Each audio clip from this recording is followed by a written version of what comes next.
किशोर आणि मोहिनीचे नुकतेच लग्न झाले होते. त्या दोघांनी या आपल्या नव्या संसाराची सुरुवात आपल्या नव्या घरातून सुरू केली, जे किशोरने शहराच्या बाहेर बुक केले होते. किशोर एका मोठ्या वृत्तपत्रामध्ये पत्रकार पदावर कार्यरत होता. त्याची आणि मोहिनीची ओळख ही बस स्टॉपवर झाली होती. मोहिनी नावाप्रमाणे एखाद्यावर मोहिनी पडेल अशी सौंदर्यवान होती. काळेभोर मऊ केस, रुंद कपाळ आणि कमानीदार रेखीव भुवया आणि त्याच्यामध्ये एक छोटी टिकली, तपकिरी रंगाचे डोळे आणि त्याच्यामध्ये काजळ, चाफेकळी नाक आणि नाजूक गुलाबी ओठ, कमनीय बांध्याची अशी ती नावाप्रमाणे कोणावर मोहिनी टाकू शकली असती. बस स्टॉपच्या बाजूला लागून असलेल्या दुकानातून किशोर बाहेर पडला आणि त्याची नजर मोहिनीवर पडली. तिचे ते आरासमानी सौंदर्य पाहून किशोरच्या मनात ती भरली आणि तो तिच्या शेजारी जाऊन उभा राहिला. आजकाल बस काही वेळेवर येत नाही, नाही का? किशोर तिच्याकडे पाहून म्हणाला. त्याच्या प्रश्नावर तिने एकदा त्याच्याकडे पाहिले. किशोरने सफेद शर्ट आणि निळ्या रंगाची जीन्स घातली होती. चेहऱ्यावर खुरटी दाढी होती. त्याला पाहून कोणालाही तो पत्रकार आहे असे वाटले नसते. मोहिनीने सुद्धा त्याला इग्नोर केले. तेवढ्यात एक मोठा आवाज झाला आणि त्या दोघांनी आवाजाच्या दिशेने पाहिले तर समोर एका रिक्षाने बाईकला धडक दिली होती आणि बाईकवाला पडला होता आणि त्याला लागून रक्त निघत होतं. बघ्याची गर्दी वाढली होती, पण कोणी पुढे येत नव्हते. अरे किती लागले आहे बिचाऱ्याला, कोणीतरी रुग्णवाहिका बोलवा. लोकांमध्ये कल्लोळ उठत होता, पण कोणी पुढे येत नव्हते. रिक्षावाला त्या मुलाला उडवून पळून गेला होता, पण त्याला जाताना किशोरने त्याचा नंबर लिहून घेतला होता. मोहिनी पुढे आली आणि तिने रुग्णवाहिकेला फोन केला आणि बोलावले. नंतर किशोर आणि मोहिनीने त्याला हॉस्पिटलमध्ये भरती केले. बरे झाले तुम्ही तरी पुढे आला, नाहीतर लोक फक्त पाहत बसतात. मदत करायला एक जण पुढे येत नाही. मोहिनी म्हणाली, अहो आपण अशी माणुसकी सोडून कसे चालेल? शेवटी आपल्यासारखी माणसे आहेत म्हणून तर अजून माणुसकी टिकून आहे. मी किशोर आणि तुम्ही? किशोरने हात पुढे करत विचारले. आज तुम्ही होता म्हणून वाचला बिचारा, नाहीतर. मोहिनी बोलत असताना एक हवालदार तिकडे आला. हा बोला, तुम्ही पाहिला ना अपघात? चला सांगा पटापट काय झाले होते? हवालदारने विचारले. माफ करा, आम्ही अपघात पाहिला नाही, पण कदाचित चूक त्या रिक्षावाल्याची असेल. मोहिनी म्हणाली. हो का? आणि हे तुम्हीच ठरवले का? हवालदार खोचत सारखा बोलला. अहो साहेब, जरा सांभाळून बोला, तुम्ही एका स्त्रीशी बोलत आहेत हे विसरू नका. चिडून किशोर म्हणाला. पोलिसांशी बोलतोयस, सांभाळून बोलायचे, नाहीतर. हवालदार चिडून म्हणाला. नाहीतर काय? तुमचे अशोक साहेब आहेत ना, त्यांना तुमची तक्रार करेन. किशोर म्हणाला. तसे अशोक सर नाव ऐकताच तो घाबरला आणि त्याने रीतसर प्रश्न आणि चौकशी केली. धन्यवाद, तुम्ही मध्ये पडला, नाहीतर मला तर काही समजले नसते. मी कधी पोलिसांसोबत बोलले नाही आणि मला त्याची फार भीती वाटते. पण तुम्ही कसे ओळखता पोलिसांना? नाही म्हणजे तुमची ओळख आहे का त्यांच्यासोबत? मोहिनीने कुतूहलाने विचारले. हो, ओळख आहे, पण जास्त नाही. ते काय आहे? मी एक क्राईम रिपोर्टर आहे, त्यामुळे मला पोलिसांची ओळख आहे थोडी. किशोर म्हणाला. ओ सॉरी, म्हणजे मगाशी तुम्ही मला नाव सांगितले, मी दुर्लक्ष केले. मी मोहिनी, एका केमिकल लॅबमध्ये मी कामाला आहे. त्यांची ती हॉस्पिटलमधील ओळख हळूहळू मैत्रीमध्ये बदलली आणि मैत्रीचे रूपांतर प्रेमामध्ये झाले. लग्नाची बोलणी झाली. किशोरच्या घरी त्याचे असे कोणी नव्हते आणि मोहिनीच्या घरी तिची आई होती. किशोर सारखे एवढे चांगले स्थळ सांगून आले म्हटल्यावर त्याला नकार देण्याचा प्रश्न उरला नव्हता. मोहिनी, मला वाटते आपले लग्न अगदी साधेपणाने व्हावे. मला जास्त लोकांची गर्दी नको आहे, कारण काम करताना कधी कधी मला गुप्त पद्धतीने करावे लागते आणि जर कोणाला समजले की माझे लग्न झाले आहे तर उगीच तुझ्या जीवाला पण धोका होऊ शकतो. किशोर म्हणाला आणि मोहिनीला त्याचे म्हणणे पटले आणि ती तयार झाली. किशोर आणि मोहिनीचे लग्न झाले आणि किशोरने त्याचा आणि मोहिनीसाठी नवे घर घेतले. सुंदर आणि रम्य ठिकाणी दोघांचा संसार फुलू लागला. किशोर आपल्या कामानिमित्त रात्री अपरात्री घराबाहेर असायचा. एक गुन्हा पत्रकार म्हणून त्याला बाहेर जावे लागत होते किशोरने आपल्या कामासाठी घरामध्ये एक खास खोली तयार करून घेतली होती, ज्यामध्ये फक्त तो एकटा असायचा. किशोर, अरे मला ना घरी एकटीला खूप कंटाळा येतो. तू सांगितले म्हणून मी जॉब पण सोडला. आता घरी बसून काय करू? मोहिनी तक्रारीच्या स्वरात म्हणाली. मी समजतो माझी राणी, तुला घरी कंटाळा येतो आहे, पण तुला नोकरी सोड असे सांगितले, कारण जेव्हा मी घरी असेन तेव्हा तरी तू माझ्या समोर हवीस. मला दिवसभर गुन्हा आणि गुन्हेगार ह्याच्या मागे जावे लागते. कुठे खून, कुठे बलात्कार, तर कुठे तस्करी ह्याच्या बातम्या घ्याव्या लागतात. ह्या सर्वातून घरी येतो आणि तुझा चेहरा पाहून सर्व विसरून जातो. म्हणून मी तुला जॉब सोडायला सांगितला. मोहिनीची समजूत काढत किशोर म्हणाला. मोहिनीला किशोरचे म्हणणे पटले. ह्या घटनेला सुद्धा 2 दिवस उलटून गेले असतील. तसे दुपारच्या सुमारास मोहिनीच्या घराची बेल वाजली. आता ह्यावेळी कोण आले असेल विचार करत मोहिनीने दरवाजा उघडला. समोर एक 30-35 वर्षाची स्त्री उभी होती. नमस्कार, मी शालिनी, इकडे तुमच्या शेजारच्या बंगलोमध्ये राहते. खरं तर मी तुम्ही इकडे राहायला आला तेव्हाच येणार होते, पण म्हटले तुम्ही नवीन आला आहात आणि सामानाची पण लावालाव बाकी असेल, त्यात अजून माझी भर नको, म्हणून नाही आले. खरे तर मी इकडे आले आहे तुम्हाला आमंत्रण देण्यासाठी. कसे आहे ना, आमच्या इकडच्या बायकांचा एक ग्रुप आहे. आम्ही सर्व आळीपाळीने एकमेकींच्या घरी दुपारी जमतो आणि गप्पा गाणी करतो. ह्यामुळे दिवस पण निघून जातो आणि कंटाळा पण येत नाही. शिवाय आजूबाजूला चांगली ओळख पण राहते. तुम्ही याल का आमच्या या ग्रुपमध्ये? शालिनीने सर्व एका दमात सांगितले आणि मोहिनीला आमंत्रण दिले. खरे तर मोहिनी थोडी गोंधळली होती, पण स्वतःला सावरत ती म्हणाली, यांना विचारून कळवते. ठीक आहे, पण परवानगी असेल तर उद्या दुपारी 2 वाजता तुमच्या शेजारी जे कुलकर्णी राहतात ना त्यांच्याकडे ये. बोलून शालिनी निघून गेली. कोण होती ही? एवढं भरभर बोलून गेली सुद्धा, पण ती बोलते ह्यावर पण विचार करायला हवा. तसे पण घरी कंटाळा येतो. पाहते किशोर काय बोलतो. तसे तो नाही बोलणार नाही, तरी पण विचारून पाहते. मोहिनी स्वतःशी बोलली. संध्याकाळी किशोर घरी आला आणि फ्रेश होऊन त्याने मोहिनीने दिलेली कॉफी घेऊन खुर्चीमध्ये बसला. कसा होता आजचा दिवस? मोहिनीने विचारले. काय सांगू राणी, खूप थकून जायला होते, पण काय करणार, काम आहे, करावे लागणार. माझे जाऊ दे, तू बोल, तुझा दिवस कसा गेला? मला माहीत आहे तुला कंटाळा येत असणार एकटीला. तू असे का नाही करत? तू एकदा लॅब का नाही जॉईन करत? तुझा पण वेळ जाईल आणि कंटाळा पण नाही येणार. किशोरने सुचवले. तसे मोहिनीचे डोळे चमकले. अगदी माझ्या मनातले बोलला. आज दुपारी मी जेवण करत होते, तेवढ्यात कोणी शालिनी म्हणून आल्या होत्या. त्यांनी मला त्याच्या क्लबचे आमंत्रण दिले आहे, पण मी त्यांना तुला विचारून सांगते असे कळवले. तर मी गेले तर चालेल ना तुला? मोहिनीने विचारले. अरे चालेल म्हणजे काय, धावेल. हे बघ मोहिनी, आधीच तू माझ्यासाठी नोकरी सोडली आहे आणि आता तुला एकटीला इकडे घरात राहावे लागते. त्यापेक्षा त्याच्याकडे जाऊन तुझा थोडा वेळ जाईल. माझी काही हरकत नाही. किशोरने तिला परवानगी दिली आणि खुश होऊन तिने किशोरला मिठी मारली. माझ्या सर्व मैत्रिणींनो, आजपासून आपल्यासोबत हा नवीन चेहरा सौ मोहिनी जगताप जॉईन होत आहेत, तर टाळ्यांनी त्यांचे स्वागत करा. शालिनीने सर्वांना उद्देशून म्हणाली. सर्वांनी मोहिनीचे स्वागत केले आणि तिला आपल्यात सामावून घेतले. हळूहळू दिवस जात होते आणि अचानक एके दिवशी क्लबमध्ये गप्पा सुरू असताना कुलकर्णी बाई म्हणाल्या, तुम्हाला माहीत आहे का, शहरामध्ये म्हणे एक सिरियल किलर आला आहे, जो कोणाच्या पण घरात घुसून खून करतो. खरे की काय? जोशीबाईने साशंक होत विचारले. अहो खरंच, आमचे सांगत होते. त्यांच्या बॉसच्या मेहुण्याचा आणि त्याच्या बायकोचा खून झाला आहे. आणि हा काही पहिला खून नाही बरं का, असे 8 तरी खून झाले आहेत आतापर्यंत. कुलकर्णीबाई म्हणाल्या. काय ग मोहिनी, तुला काही माहिती आहे का? नाही म्हणजे तुझा नवरा पत्रकार आणि त्यातून क्राईम रिपोर्टर, त्यांना काहीतरी खबर असेल ना? शालिनीने मोहिनीकडे पाहत विचारले.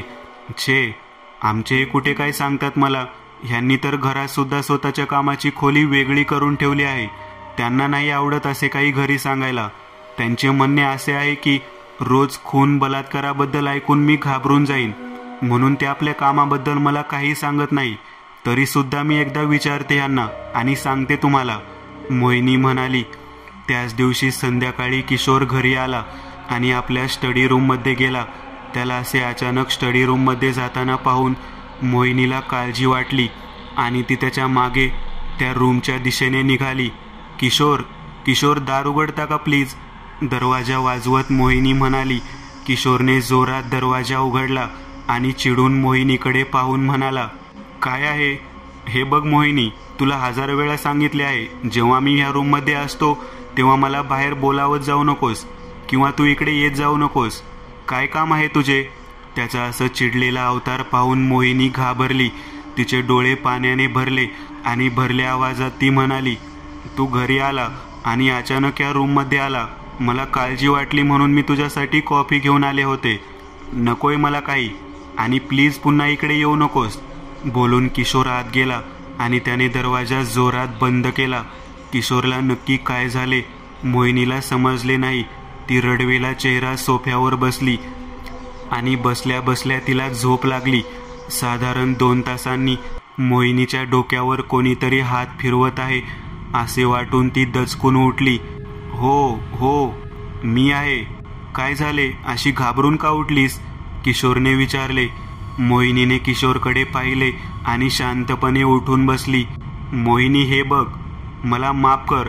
मी मगाशी विनाकारण तुझ्यावर चिडलो, पण तुला माहीत आहे ना, तिकडे आलेले मला नाही आवडत आणि कामामध्ये खूप प्रेशर आहे. त्यात शहरात एका पाठोपाठ एक असे खून होत आहेत. त्याचे काम मागे आहे, त्यामुळे मी टेन्शनमध्ये होतो आणि म्हणून मी तुझ्यावर चिडलो. किशोर कारण देत म्हणाला. ठीक आहे, मी जेवणाचे पाहते. बोलून मोहिनी उठली आणि किचनकडे गेली. हे बघ मोहिनी, सॉरी ना, तू चिडू नकोस. खरे तर मला आता तुझ्या सुरक्षेची पण काळजी वाटू लागली आहे. मी घरी नसतो, रात्री अपरात्री कधी पण जावे लागते आणि त्यात तू एकटी राहते. हा पण विचार माझ्या डोक्यात आहे आणि म्हणून माझी चिडचिड झाली. किशोर समजावत म्हणाला. किशोर, मी समजू शकते तुमचे वागणे असे का आहे. मला खरंच राग नाही आला, पण वाईट वाटले होते. पण आता तुम्ही सांगितले त्याने ते सुद्धा मनातून निघून गेले. तुम्ही आराम करा, मी गरमागरम जेवण घेऊन येते. मोहिनी म्हणाली. नाही, घरी नको. आज आपण दोघे पण बाहेर जाऊ जेवायला. तू तयार हो, मी आलोच फ्रेश होऊन. बोलून किशोर वॉशरूममध्ये गेला. ती संध्याकाळ दोघांनी एकत्र मजेत घालवली. शहरामध्ये खुनाचे सत्र सुरू. अनेक दाम्पत्यांची निगरून हत्या. घरात घुसून केले जात आहेत खून. खून करण्याची पद्धत आहे सारखी. कोण करत असेल हे सर्व खून? वर्तमानपत्रामध्ये असणारी ही बातमी पाहून मोहिनी भीतीने कापू लागली होती. तिला दिवसासुद्धा भीती वाटू लागली होती आणि तिने ही बातमी किशोरला दाखवली. किशोर, किशोर, ही बातमी पाहिली का? घाबरत मोहिनीने विचारले. किशोरने तिच्या हातातील वर्तमानपत्र घेतले आणि त्यातील ती बातमी पूर्ण वाचून काढली. शेवटी त्यांनी ही बातमी दिली तर? किशोर पेपर बाजूला ठेवत म्हणाला. म्हणजे काय म्हणायचे आहे तुला? मोहिनीने आश्चर्याने विचारले. म्हणजे ही बातमी मी दिली होती आणि ती पण 2 दिवसापूर्वी. मी तुझ्यावर चिडलो होतो ना, तेव्हा मी या माहितीवर काम करत होतो. अजून तरी काही सुगावा लागला नाही, पण लवकरच काहीतरी हाती लागेल. हा जो कोणी खुनी आहे तो दिवस किंवा रात्र असे पाहत नाही. जेव्हा त्याच्या मनात येते तेव्हा जाऊन खून करतो आहे. या खुनीने पूर्ण पोलीस डिपार्टमेंटची झोप उडवली आहे. ह्याचा काही असे ठरले नाही. कोणाची पण कधी पण हत्या हा करतो. ह्या केसमध्ये मी सुद्धा पोलिसांसोबत काम करतो आहे. पाहू कधी पकडला जातो ते. किशोर म्हणाला. किशोर, मला ना खूप भीती वाटत आहे. एकतर आपला बंगला सर्वात शेवटचा आणि त्यातून तू पण घरी नसतो, आणि अशा वेळी काही झाले तर? नाही, मला तर खूप भीती वाटत आहे. मोहिनी घाबरून किशोरला बिलगली.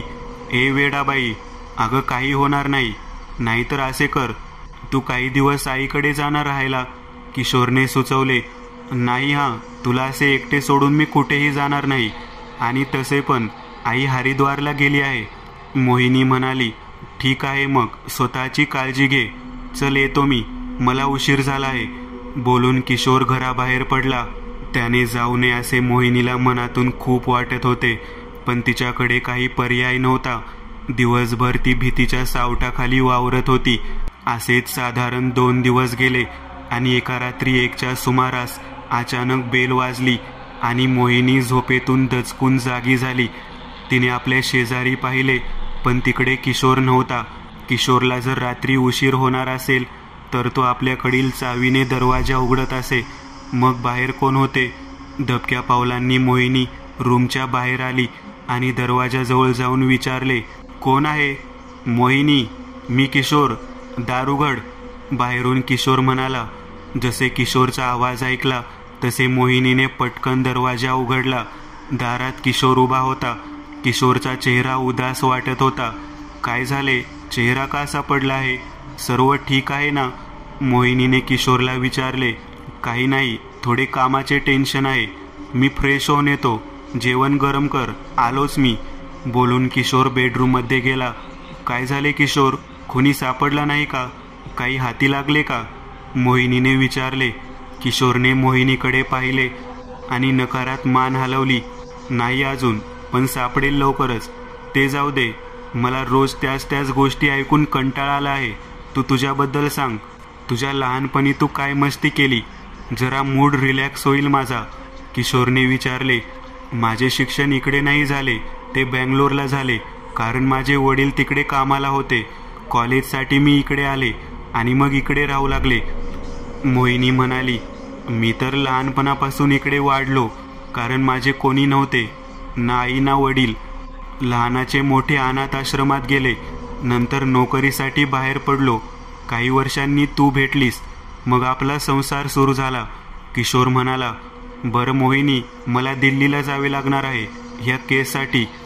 2 दिवसात माघारी येईन मी. ठीक आहे, तू स्वतःची काळजी घे. मी उद्या सकाळी निघणार आहे. किशोर म्हणाला. तसे मोहिनीच्या डोळ्यात पाणी आले. अगं रडतेस काय? मी कायमचा नाही जात आहे. येणार 2 दिवसांनी. ठीक आहे, चल रडू नको. आणि मी फोन करत राहीन ना तुला. किशोर तिची समजूत काढत म्हणाला. 2 दिवसांनी किशोर घरी आला आणि सोफ्यावर बसला होता. त्याच्यानंतर साधारण अर्ध्या तासांनी मोहिनी बाहेरून घरात आली. अरे किशोर, तू केव्हा आलास? निघाला ते सांगितले पण नाही. मोहिनीने किशोरला पाहून आश्चर्याने विचारले. मुद्दाम नाही सांगितले, म्हटले तुला सरप्राईज द्यावे, जसे तू मला दिलेस. किशोर म्हणाला. म्हणजे? मला समजले नाही. मोहिनीने विचारले. किती भोळी आहेस ना तू मीरा. किशोरने हे नाव घेतले आणि चपापून मोहिनीने किशोरकडे पाहिले. काय झाले? खरे नाव ऐकून धक्का बसला. तुला वाटले तू सर्व शांत डोक्याने करत राहशील आणि कोणाला कळणार नाही, पण तू एक चुकी केली. ती म्हणजे माझ्यासोबत लग्न. मला माहीत आहे, शहरात जे काही खून होत आहेत, जे कोणी मरत आहे, त्या सर्वाला तू कारणीभूत आहे. मिस मीरा दुसाने, तू तुझी ओळख, तुझा भूतकाळ सर्व लपवलेस, पण एका गोष्टीने तुझे सत्य उघडकीस आणले, आणि ती गोष्ट म्हणजे ही अंगठी. किशोरने आपल्या हातातली अंगठी मोहिनीला दाखवली. ती अंगठी पाहून मोहिनीने आपले बोट तपासले, पण तिकडे अंगठी नव्हती. अरे किशोर, कोण मीरा? तू काय बोलत आहेस? मला काही समजत नाही आहे. मोहिनी किशोरकडे पाहत आश्चर्याने म्हणाली. किशोर हसला आणि म्हणाला. मी तुला म्हणालो होतो ना, खुनी कितीही हुशार असला तरी काहीतरी सोडून नक्की जातो, आणि तू तेच केले.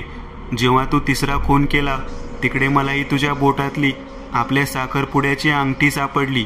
ही अंगठी मी खास तुझ्यासाठी करून घेतली होती. ह्यावर मी 2 गुलाब आणि त्यामध्ये KM असे नाव कोरून घेतले होते, आणि तुझी आणि माझी अंगठी सारखी होती. माझी माझ्या हातात आहे, पण तुझी कुठे आहे? किशोरने मोहिनीच्या हाताकडे पाहत विचारले. किशोर, ह्या छोट्या अंगठीवरून तू मला खुनी ठरवतो आहेस? अरे ती पडली असेल रस्त्यामध्ये, किंवा कोणी चोरली असेल. मोहिनीने चिडून म्हणाली. नाही मीरा, हा एकच पुरावा नाही आहे माझ्याकडे.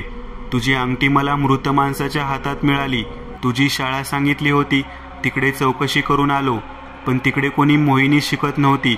जी आई म्हणून तू उभी केली होतीस, त्या अभिनेत्रीला पण मी भेटून आलो आहे, आणि तिने सर्व कबूल केले आहे की तुम्हाला पैसे देऊन तिला आई होण्याचे नाटक करायला सांगितले होते. 14 वर्षाची असताना तू तुझ्या आईबापाचा खून केला आणि घरातून पळून गेली. त्यानंतर पुन्हा 2 जोडपी तुझे शिकार झाले. 3रा खून करताना तू पकडली गेलीस, आणि तुझी रवानगी बँगलोरच्या बालसुधारगृहात केली गेली. तिकडे तू काही वर्ष काढली आणि मुंबई गाठली. तू कोणत्याही केमिकल लॅबमध्ये कामाला नव्हतीस. हे सर्व सत्य मला त्या दिवशी समजले होते, जेव्हा मी घरात येऊन माझ्या स्टडी रूममध्ये गेलो.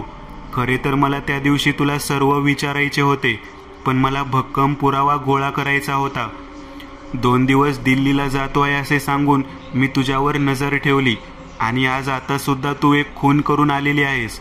मोहिनी उर्फ मीरा, हे सर्व तू केले ह्याचे उत्तर तू मला देणार आहेस का, की पोलिसांसमोर सर्व कबूल करणार आहेस? कारण मी त्यांना बोलावले आहे आणि 20 मिनिटामध्ये ते इकडे पोहोचतील. मोहिनीने आपल्या डोळ्यात आलेले पाणी पुसले आणि एक हसत हसत ती किचनमध्ये गेली.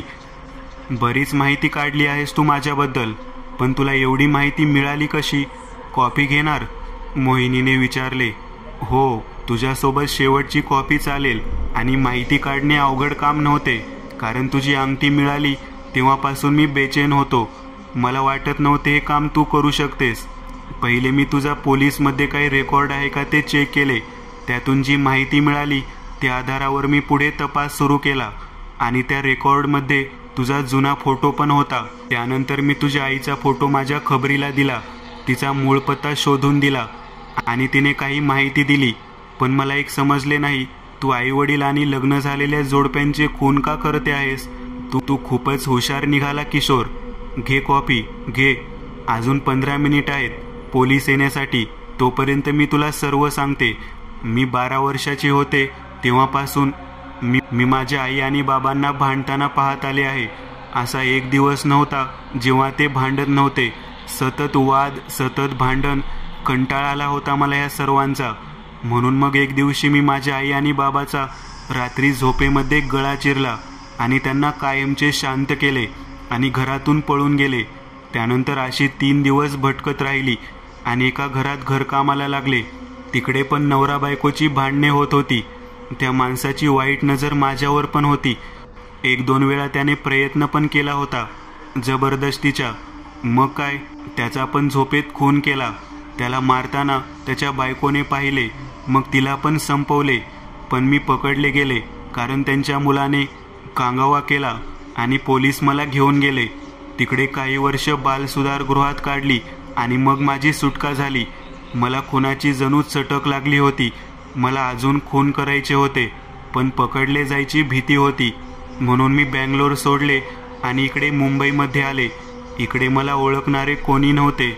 नवे नाव धारण केले आणि शिकारीचा शोध घेत असताना तुझी ओळख झाली. आणि त्या दिवशी हॉस्पिटलमध्ये पोलीसमध्ये तुझी ओळख पाहून मी ठरवले तुला हाताशी धरायचे. तसे पण तू माझ्या सौंदर्यावर भाळला होता. मग तुझ्यासोबत लग्न केले, आणि जेव्हा तू घरात नसायचा तेव्हा मी शिकारीला बाहेर पडत असे. मी आधी इमारत हेरून त्यामध्ये जात असे, जनगणना करते आणि माहिती हवी आहे अशी खोटी बतावणी करून त्यांच्याकडून सर्व माहिती काढून आपले सावज हेरून तिकडे जाऊन त्यांचा खून करत होते. आणि आता पण इकडे खून होणार आहे. मोहिनी हसत म्हणाली. म्हणजे कोणाचा खून आणि इकडे? किशोरने विचारले, आणि भीतीने त्याचे डोळे मोठे झाले आणि हातातील कॉफीचा कप त्याने फेकून देऊन मोहिनीवर चिडून धावला. पण मोहिनीने त्याला लांब ढकलले. तसे तो जमिनीवर आपटला. किशोर, किशोर, किती रे भोळा आहेस तू? तुला काय वाटले तू हे सर्व सांगणार आणि पोलीस येईपर्यंत मी तुझ्यासोबत कॉफी घेत बसणार? अरे, तुझ्या कॉफीमध्ये एक केमिकल टाकले आहे ज्याने शरीर सुन्न होते फक्त, आणि डोळे हलतात, आणि त्या केमिकलने आपला असर दाखवायला सुरुवात केली आहे. खोटे वाटत आहे ना? एकदा उठायचा प्रयत्न करून पहा. मोहिनी किशोरजवळ जात म्हणाली. किशोरने उठण्याचा प्रयत्न केला, पण त्याचे शरीर त्याला साथ देत नव्हते. हे काय केले आहेस तू? किशोरने घाबरत विचारले. तेच केले जे मी सर्व खून करताना करते. हे केमिकल हवेमध्ये किंवा पाण्यात दिले की माणसाचे शरीर सुन्न होते आणि मग त्याला मारायला मज्जा येते. मी आतापर्यंत सर्व खून असेच केले. ते काय आहे ना, माझे बाबा ते केमिकल लॅबमध्ये होते आणि त्याचमुळे मला हे केमिकल माहीत आहे. आणि तुला म्हणून सांगते, हे माणूस मेले की 2 तासात रक्तातून गायब होते, म्हणजे पुरावा उरत नाही. आहे की नाही गंमत? तुला अजून एक गंमत पाहायची आहे का? असे बोलून मोहिनीने आपल्या मागे लपवलेला एक धारदार सुरा बाहेर काढला आणि त्याने स्वतःच्या शरीरावर काही जखमा केल्या. चल किशोर, आता तुझी बारी. मला वाटले होते तुझ्यासोबत राहून मी पोलिसांपासून वाचेन, पण नाही रे, तू तसे होऊ दिले नाही. म्हणून नाईलाजाने मला तुला मारावे लागत आहे. खूप प्रेम करते मी तुझ्यावर, पण काय करू, मला स्वतःला अटक करून नाही घ्यायची आणि म्हणून तुला मारावे लागेल. बोलून मोहिनीने किशोरच्या मानेवर सुरा फिरवला. एक गरम रक्ताची चिळकांडी उडाली आणि किशोर तडफडू लागला. त्याला असे तडफडताना पाहून मोहिनीला खूप आनंद होत होता. काही वेळाने किशोरने आपले प्राण सोडले आणि तिकडे पोलीस दाखल झाले. त्यांना येताना पाहून मोहिनीने चाकूवरील आपल्या बोटांचे ठसे घालवले आणि स्वतःला बांधून घेऊन बेशुद्ध होण्याचे नाटक केले. पोलिसांनी किशोरचे प्रेत ताब्यात घेतले आणि मोहिनीला हॉस्पिटलमध्ये दाखल केले. तब्बल 2 तासांनी मोहिनी शुद्धीवर आली आणि तिला किशोर गेल्याचे समजताच मोठमोठ्याने रडू लागली. हे पहा, आम्ही तुमचे दुःख समजू शकतो, पण मला सांग, तिकडे नेमके काय घडले? इन्स्पेक्टरने विचारले. मी आणि किशोर आम्ही कॉफी घेत होतो आणि एक अज्ञात इसम घरात शिरला आणि किशोरवर हल्ला केला आणि त्याच्या गळ्यावर चाकू फिरवला, त्याची हत्या केली. मी वाचवायला मध्ये आले तर याने मला जखमी केले आणि बांधून ठेवले. मला तर वाटते की हा तोच किलर आहे जो शहरात खून करतो आहे. तुम्ही काही झाले तरी त्याला पकडा. मोहिनीने रडत रडत सर्व सांगितले. हे पहा, आम्ही तपास करतो आहे. तुम्ही त्याचा चेहरा पाहिला का? इन्स्पेक्टरने विचारले. नाही, त्याने तोंड झाकले होते. मोहिनी म्हणाली. ठीक आहे, काही लागले तर पुन्हा येऊ. तुम्ही आराम करा. बोलून इन्स्पेक्टर निघून गेले. इन्स्पेक्टरला जाताना पाहून त्याच्या पाठमोऱ्या आकृतीकडे पाहून मोहिनी उर्फ मीरा हसत होती. या घटनेच्या साधारण 2 वर्षानंतर मध्य प्रदेशमध्ये रस्त्यावरून जात असताना एक तरुणी पोलिसाच्या जीप समोर येते. माफ करा, तुम्हाला लागले तर नाही ना? पोलिसाच्या जीपमधून एक इन्स्पेक्टरने बाहेर येत विचारले. नाही, नाही लागले. ती तरुणी म्हणाली. मी विराज, इकडे जवळच्या पोलीस स्टेशनमध्ये आहे. मी मोहिनी. त्या दिवसानंतर मध्य प्रदेशमध्ये सिरियल किलिंग सुरू झाले.